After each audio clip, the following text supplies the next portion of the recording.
Saludos. Titulamos este vídeo Phi, Sabiduría Máxima, Magnetismo Verdadero 5, ABC 33. Hacemos este vídeo a fecha de 5 de noviembre de 2021 en situación de cumplimiento de una agenda oscura, un ataque cíclico, final de ciclo de la oscuridad que incluso físicamente pues ya también estamos sintiendo sus efectos. Entonces, en este vídeo vamos a hacer un recordatorio de las espirales Phi, es decir, del vídeo anterior, y en relación a la pregunta de cómo viajan las líneas de fuerza magnética, porque en el vídeo anterior ya dijimos que nuestro pensamiento es distinto al oficialmente establecido y vamos a confrontar también nuestro pensamiento diferente del establecido en relación con otro youtuber que también tiene otro pensamiento diferente del oficialmente establecido, pero que al mismo tiempo es diferente también al nuestro. Y por tanto nosotros en un punto segundo decimos que lo que estamos realizando realmente es cortando el nudo gordiano electromagnético. Esa es nuestra intención y esa es nuestra opinión. Es decir, si está establecido algo tan fundamental como es considerar el funcionamiento y cómo se mueven las líneas de fuerza magnéticas, es decir, las espirales Phi que crean esta realidad, si eso pues no está establecido de modo verdadero, pues entonces quiere decir que existe un nudo gordiano que nosotros queremos o pretendemos cortar por si alguna persona le puede servir nuestro pensamiento. Entonces, este va a ser el título que vamos a ir nosotros desarrollando este esquema.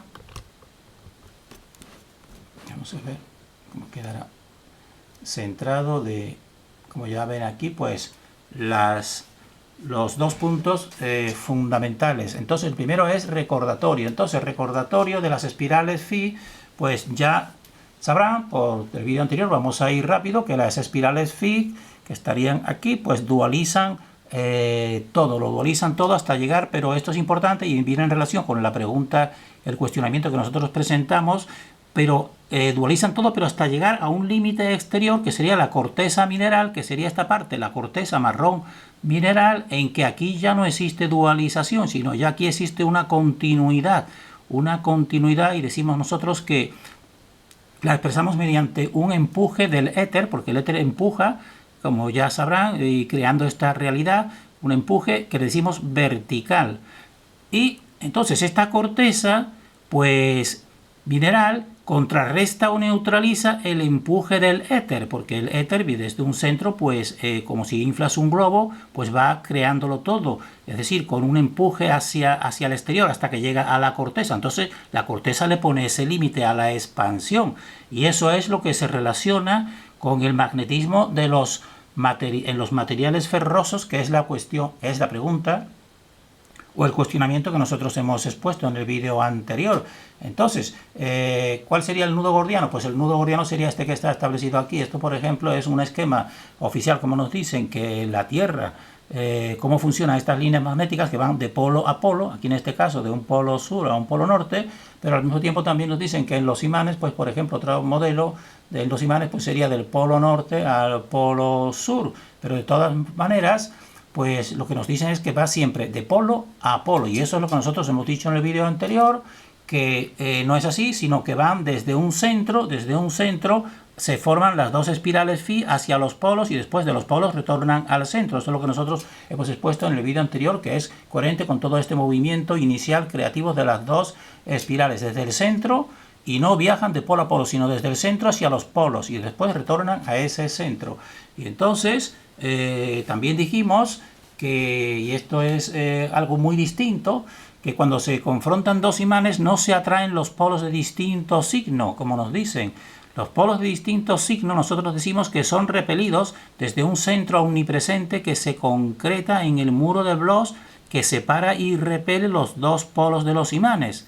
Por tanto, la supuesta atracción de los polos opuestos de dos imanes es en realidad la convergencia, unión de dos polos del mismo signo, debido a la repulsión central creativa. Es decir, que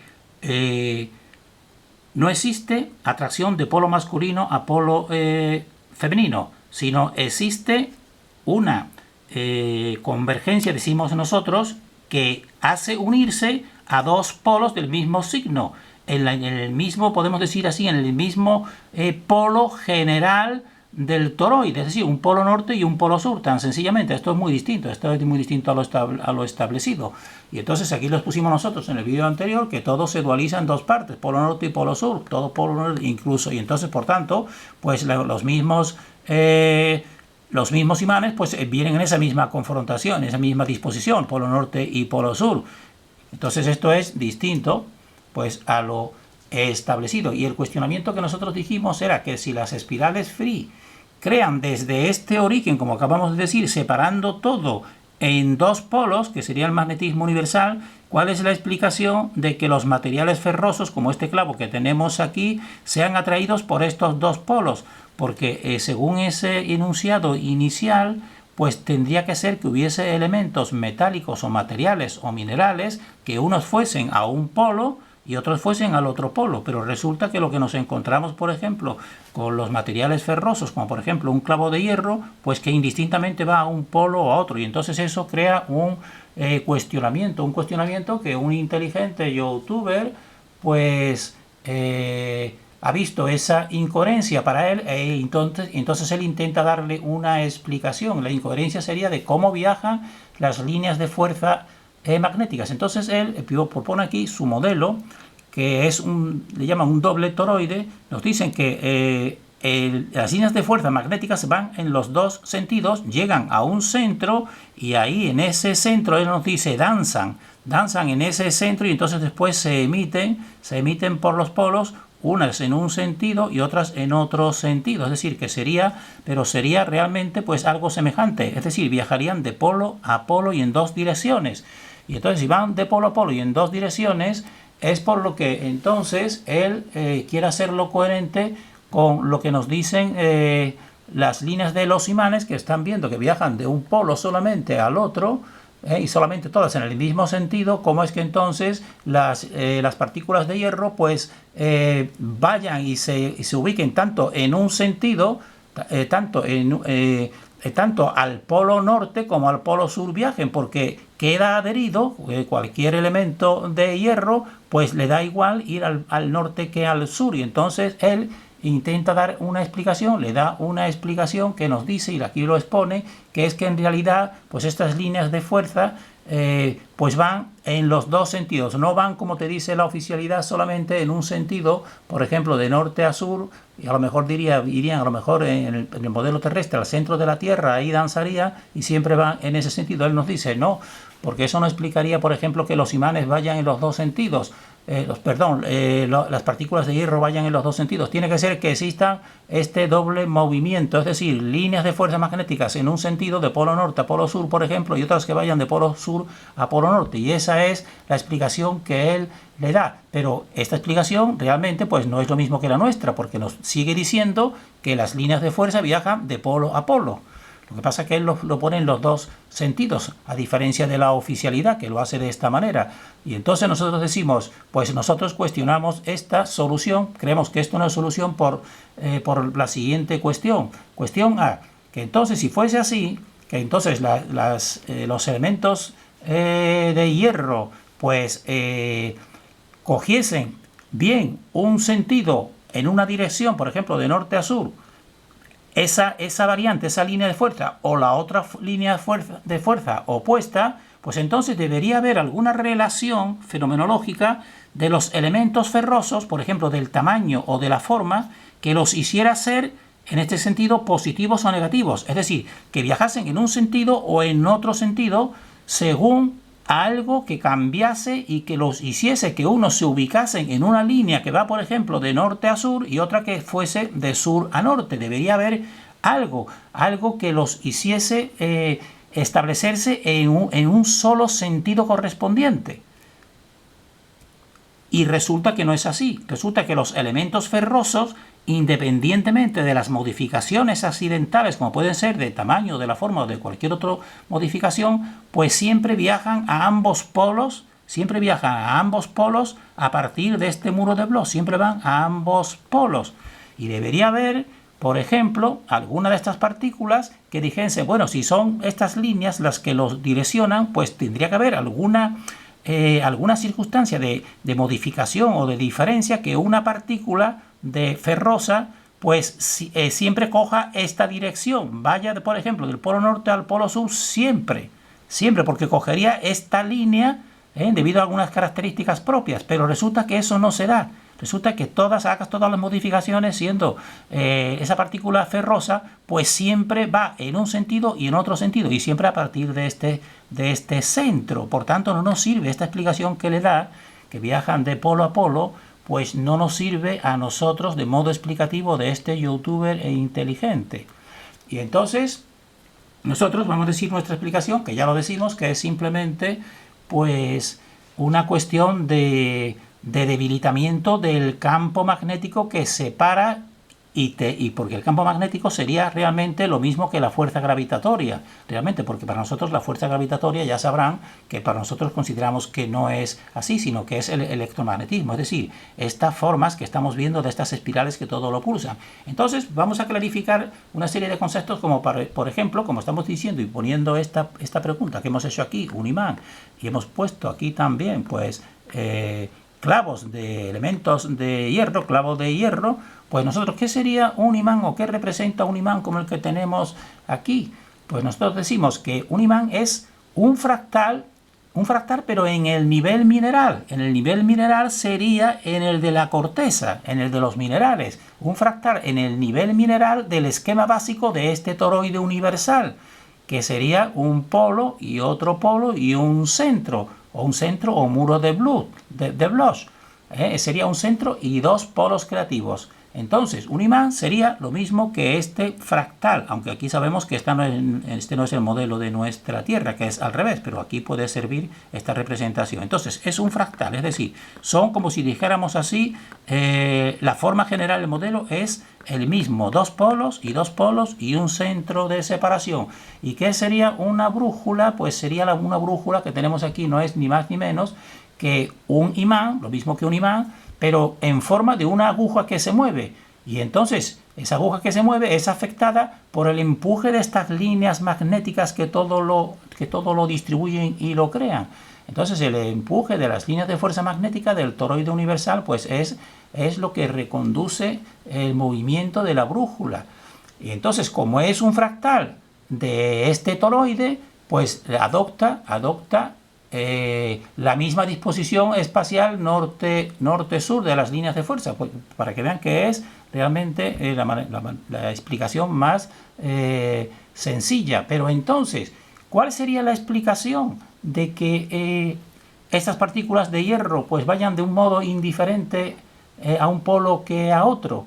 Pues, como ya hemos dicho, que pertenecen al esquema de la corteza, que es distinto a la otra parte que viene desde el suelo hasta, dijésemos así, hasta el cielo. Pues decimos nosotros que tanto el clavo que tenemos aquí como el imán que hemos visto, pues forman parte de esta corteza mineral que tenemos aquí. Aquí vemos un hombre que está posicionado en el suelo, para que tengan una idea, esta corteza marrón, este terreno mineral, y los dos forman parte, el clavo y el imán, forman parte de esa corteza del toroide universal. Y entonces, en esta corteza, el predominio del empuje del éter, que el éter empuja creando, el predominio del empuje del éter, que son las espirales phi también, pues decimos que es vertical y unitario. Y unitario en el sentido de que siempre existe una continuidad, como ya hemos visto en el vídeo anterior, de la corteza. La corteza no se descompone en dos partes, dijésemos así, porque es lo que da la unidad. Y entonces, tanto el clavo como el imán, los dos, son proyectados a la superficie terrestre por este empuje del éter. Los dos, el clavo y la corteza, el clavo y el imán, pues los dos son proyectados a esta corteza. Y aquí permanecen en un equilibrio toroidal. ¿Y cuál sería ese equilibrio? Pues entre el empuje de este centro, que sería como la acción, pero llega a la corteza y entonces la corteza pues se opone y entonces sería la reacción de la corteza y entonces quedan aquí apoyados en el suelo. Esto sería equivalente en el sistema oficial pues a la fuerza de la gravedad que te pone aquí en este punto, evidentemente sobre el suelo. Entonces ambos pues están aquí situados en este nivel de modo natural, tanto un imán como un clavo. En eso estaremos todos concordantes. Y entonces, decimos, existe un predominio unitario en toda esta superficie, de tal manera que eso se proyecta en todos en cualquier parte de la Tierra, pues caen al suelo o a la superficie terrestre, tanto el imán como el clavo. Pero tenemos que decir que en este predominio unitario de la corteza no es totalmente homogéneo, sino que posee elementos materiales, minerales, donde se proyecta con más poder el empuje del éter. Y en estos elementos materiales, minerales, se replica de modo más patente el esquema horizontal dual de las dos espirales Phi. Y estos elementos materiales son los imanes naturales. Los imanes naturales rompen un poco este equilibrio, esta homogeneización de la corteza. Y entonces, la magnetita sería el principal, el más potente de estos imanes naturales, sería el principal. Entonces, los imanes naturales y los imanes todos, pues poseen un campo magnético particular que puede influir en elementos materiales particulares, como sería, por ejemplo, en el clavo de hierro, neutralizando el empuje vertical general que los mantiene en la superficie terrestre. Es decir, el clavo está aquí, pero si tú acercas un imán, pues entonces la fuerza que proyecta el clavo al suelo, pues es afectada por el mismo campo magnético de ese imán, tan sencillamente. Entonces, según esta explicación anterior, pues si acercamos un imán a un clavo de hierro, pues el campo magnético del imán neutraliza el empuje vertical unitario que mantiene el clavo en la superficie terrestre. Y este clavo, entonces, ponemos aquí, esto ya es una manera de hablarlo o de decirlo, entonces este clavo se eleva atraído hacia el imán y se eleva hacia cualquiera de los dos polos del imán, pero evitando el muro de Bloch, porque el muro de Bloch no es el que lo separa todo también, el muro de Bloch incluso del imán.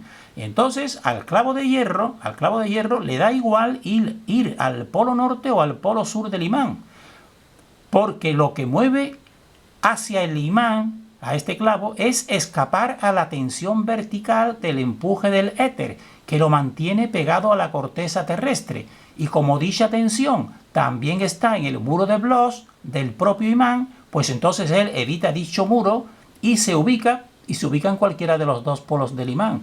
Le da igual, porque aquí lo prioritario es que se ha roto precisamente la fuerza que mantiene en el empuje a ese clavo en el suelo. Se ha roto ese empuje porque has colocado otro campo magnético que es el campo del imán. Y entonces eso pues lo vamos a sintetizar aquí de un modo más específico, haciendo un poco de recordatorio para que la persona no se pierda dónde estamos, porque estamos en la Tierra, el toroide universal, entonces los distintos puntos. Entonces esto sería un punto elemental inicial del toroide universal, cómo se va formando. Un punto central, que podemos en amarillo, la fuerza, que está desde el centro y también está, como están viendo aquí, por fuera. Es decir, la fuente nos abraza o nos mantiene por dentro y por fuera. Entonces su primera realización, pues ven que existe una dualidad. Es decir, fíjense que son dos colores distintos, que serían los dos polos. Pero aquí estaría la corteza en marrón, que es el límite de este empuje, porque esto va empujando y solamente el empuje lo mantiene esta corteza, neutralizando este empuje. Y entonces, para que lo vean ya más concreto en un mapa terrestre, pues sería exactamente lo mismo. Desde este centro hemos puesto, para poder verlo así, hemos puesto que el esferoide cielo lo hemos hecho muy pequeñito en rojo, para poder ver el mapa y tener la idea general.